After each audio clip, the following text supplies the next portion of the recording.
Hey friends learners, welcome back to my channel and today we are going to learn about the indefinite article.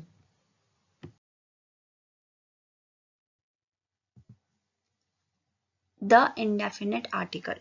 French में हम कैसे बोलेंगे? With liaison बोलेंगे. Les articles indéfinis. अब French में क्या होता है ना कि हम हर चीज थोड़ा इनडायरेक्ट वे में बोलते हैं. जैसे कि हमें इसे बोलना चाहिए द इंडेफिनिट आर्टिकल, बट हम इसको बोल कैसे रहे हैं? द आर्टिकल इंडेफिनिट, लेस आर्टिकल इंडेफिनी. तो फ्रेंच में हम थोड़ा इनडायरेक्ट वे में ज्यादा बोलते हैं. लाइक हम जैसे पैसिव वॉइस यूज करते हैं ना, वैसे हम आगे भी देखेंगे कि हम कैसे इसको इनडायरेक्ट वे में बोलते हैं. So what it is? Indefinite article use to describe something general. कुछ हम जनरल डिस्क्राइब करते हैं ना, तब हम इंडेफिनिट आर्टिकल का यूज करते हैं. लाइक जो अनस्पेसिफाइड रहते हैं, स्पेसिफिक जो रहता है उसके लिए तो हम डेफिनेट आर्टिकल यूज करते हैं. और जो इनडेफिनेट आर्टिकल होते हैं ना, वो बिल्कुल इंग्लिश के आर्टिकल की तरह ही होते हैं, ए और एन. लाइक हम जब इंग्लिश में आर्टिकल यूज करते हैं तो हमें पता होता है कि हमें ए कब लगाना है और एन कब लगाना है. लाइक हमें ए लगाना है तो हमें पता होता है कि कॉन्सोनेंट के आगे ही लगाना है, और एन लगाना है तो वो वॉवल के आगे ही लगाना है. बट इसमें जैसे कि हमें पता है कि हर चीज जेंडर में डिवाइड है, तो हम जब भी आर्टिकल लगाते हैं तो वो जेंडर के फॉर्म को देख के लगाते हैं कि वो मस्कुलिन है या फेमिनिन है. So let's see how. लेस आर्टिकल इंडेफिनी. सो फ्रेंच में इंडेफिनिट आर्टिकल्स जो हैं वो 3 हैं, और ये सबसे इजी आर्टिकल है. So let's try to understand. First is means a या एन. ये काउंटिंग वाला ही है, जिसमें इसका मतलब था 1. तो ये जो है ये मस्कुलिन सिंगुलर नाउन के आगे यूज होता है. मतलब जो भी वर्ड है, जो भी नाउन है, या तो वो मस्कुलिन होनी चाहिए और वो सिंगुलर भी होनी चाहिए, तो हम उसके आगे लगाएंगे और उसका सेंटेंस का जो मतलब निकलेगा वो ए या फिर एन होगा. नेक्स्ट इज युन.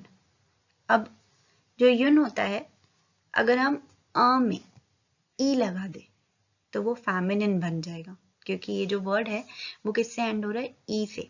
अब इसका मतलब भी 1 ही था, और यहाँ पे ये इंडेफिनिट आर्टिकल है जिसका मतलब है ए और N.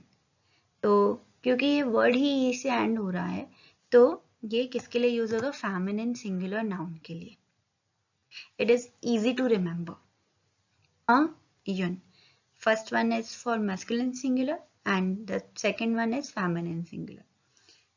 And third one is they. They means some. अब इसको भी हम इजीली अंडरस्टैंड कर सकते हैं कि ये एस से एंड हो रहा है, तो ये किसके लिए यूज होगा? ऑफ कोर्स ये प्लूरल के लिए यूज होगा. तो चाहे नाउन आपकी masculine हो या feminine हो, but it should be plural. English में हम कोई भी एग्जाम्पल ले लें, पेन ले लें, तो हम अगर प्लूरल बोलते तो पेन्स बोलते हैं, या अगर हम सम पेन्स भी बोल दें तभी भी वो माना ही जाएगा कि वो सही है, वो प्लूरल है. वैसे ही इसमें होता है. तो इसमें तीनों यूज होते हैं, युन, दे.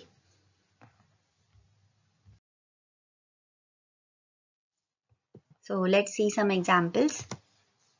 जैसे कि हमें पता है कि युन, दे है, इनका एग्जाम्पल देख लेते हैं. गार्सों. अब बॉय है, मैस्कुलिन है, सिंगुलर है, तो हम लगाएंगे. गर्ल है, युन फी, क्योंकि ये गर्ल है तो युन लगेगा और सिंगुलर है. अब यही हम प्लूरल में यूज करें तो हम उसके आगे दे लगा देंगे. दे गार्सों, दे फियर mean some boys and some girls. एक और एग्जाम्पल देख लेते हैं. स्टीलो. स्टीलो एक मैस्कुलिन है, ये ई से तो एंड ही नहीं हो रहा वर्ड, तो ये मैस्कुलिन है, तो स्टीलो मीन्स अ पेन. शेज. अब ये वर्ड है, ई से एंड हो रहा है, तो हम इसके आगे क्या लगाएंगे? युन. शेज मतलब अ चेयर. अब अगर हम इन दोनों को प्लूरल में कर दें, अब वो एक मैस्कुलिन है, एक फेमिनिन है, प्लूरल है, तो हम क्या लगाएंगे? दे. दे स्टीलो, दे शेज. I hope it is clear. Let's see some more examples. Shoe. CH का साउंड श, OU का साउंड ऊ. श, ऊ, शू. शू मीन्स कैबेज. अब देखो ये वर्ड जो है वो ई से एंड नहीं हो रहा, तो ये मास्कुलिन नहीं होगा. और ये सिंगुलर है क्योंकि इसमें एस भी ऐड नहीं है. तो मास्कुलिन सिंगुलर है तो हम क्या लगाएंगे? शू. ग्लास. ग्ल आ स. ग्लास. Glass means ice cream. अब ये वर्ड ई से एंड हो रहा है, तो ये क्या है? फेमिनिन है और सिंगुलर है, तो ये क्या हो जाएगा? यून ग्लास. थर्ड इज गोम. अब ये ई से भी एंड हो रहा है और इसमें एस भी लगा है, तो ये है फेमिनिन और प्लूरल, तो ये है गोम. गोम मीन्स इरेजर. तो ये फेमिनिन है, प्लूरल है, तो हम क्या लगाएंगे? दे गोम. क्रेयों. क्रेयों में ई से एंड नहीं हो रहा पर एस एंड हो रहा है, तो ये प्लूरल है, पर ये क्या होगा? मस्कुलिन प्लूरल, तो हम इसके आगे क्या लगाएंगे? दे क्रेयों. I hope it's clear.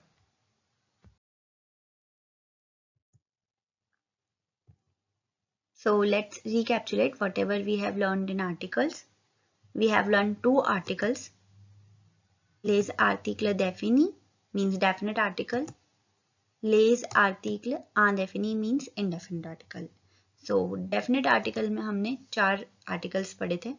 First था ल. ल means the, जो masculine singular noun के लिए यूज हो रहा था.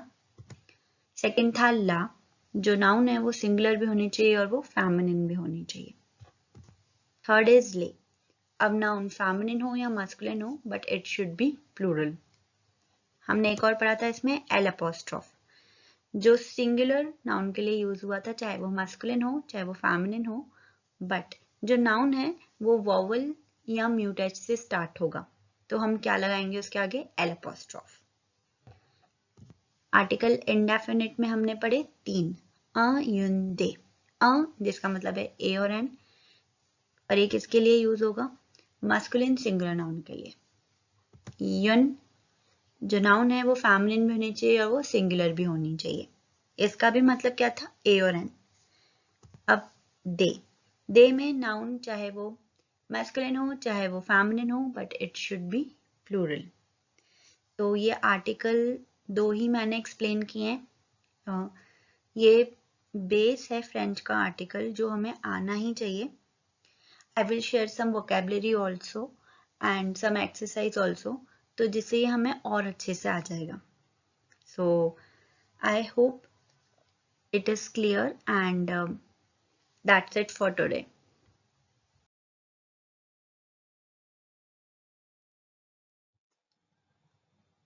Merci, thank you so much. If you like my video, please like, share, comment and subscribe and hit the bell icon.